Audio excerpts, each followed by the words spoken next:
Some of our friends take great pride in keeping their lawns neat, weed-free, and beautiful. A few years ago, I attended a seminar where the presenter said, "It is okay to have some weeds in your yard because it is good for the bees and the pollinators." Then I started to read about bee lawns and wanted to find out more about this new trend. When it comes to anything about grasses, I know just who to turn to for answers. I contacted my friend Mary Meyer, who said, "Sure, come for a visit." Welcome, Mary. Thank you, Mary. So glad you could be here today on our bee lawn demonstration at the Arboretum. Mary, tell me about your background. Oh, well, I do love grasses, on all things grasses. I've worked on grasses for a long time, my whole career on grass, but usually uncut grass. But I am very interested in alternative lawns and new things, different things, good environmentally things that we can do for our lawn. So bee lawns fit that bill. What is a bee lawn? Well, it is a lawn that has flowers for bees and pollinators. Now, we are not necessarily having hives of bee here. And the first year when we planted it, people came out to see the bee lawn and said, "Where are the beehives?" And I said, well, this is not really to grow or manage bees, honeybees per se, but it's to provide food for bees in plants that you could use on a lawn. So some people misunderstood what we were doing, but it's really growing a lawn with plants that it provides forage for bees and butterflies. How many native bees do we have in Minnesota? Oh, this could be a trick question. This could be a trick question for you to ask for our listeners, because most people get the number way lower than what it is. It's about 450. So that's an astounding number. And of course, honeybees are not really natives, but they have lived here so long, they have adapted well, and of course we use them to pollinate a lot of our food crops. But not counting honeybees, we have 450 native bees, which are often, they're so tiny, many of them, they're tiny, they're big, but people often don't even see them. They will miss them because they're so small, and so they kind of go under the radar a lot, and I think that's why people are surprised there's so many native ones.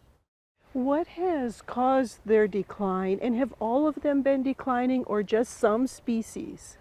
Some more than others, but overall they've all declined because of, I think, basically because of habitat loss. So there used to be a lot more area where bees could live, or the forage, the plants that they feed on, would live.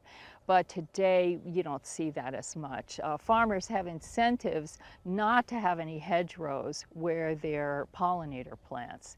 There are some farmers who use conservation areas, but there's also more money in crops, to raise crops. So the incentives have been there for farmers to not have as much wild area. So the habitat loss is an issue. Use of herbicides, a lot of people talk about that. That kind of goes hand in hand with that. There are more people, there are more of us, and there are more houses and developments and things. So I think overall it's loss of habitat that's really reduced the number of native pollinators. So what are the advantages of doing a bee lawn? Having diversity in a lawn is really good for the environment. And so if you have a monoculture of just grass, you're going to have to use more fertilizer than if you have white clover that can provide nitrogen, and you're not providing any food for pollinators. So it's not a very good landscape to have just a lawn in terms of the whole ecosystem and services, etc. So if you have a bee lawn, it's much better for the environment in that you can use less fertilizer. If you use the fine fescue that we use, that's low water requirement, and then the food for the pollinators is also, it's a benefit for the environment. So what are the disadvantages? Well, some people think that white clover is a weed, but white clover is really a great plant because it fixes nitrogen.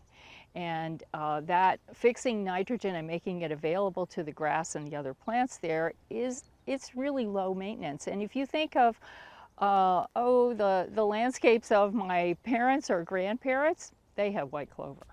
They were happy with white clover. They didn't mind it out there, and they really found that quite acceptable. So I think the one big disadvantage is people have to really think about the appearance. Are you okay with some non-grass in your lawn?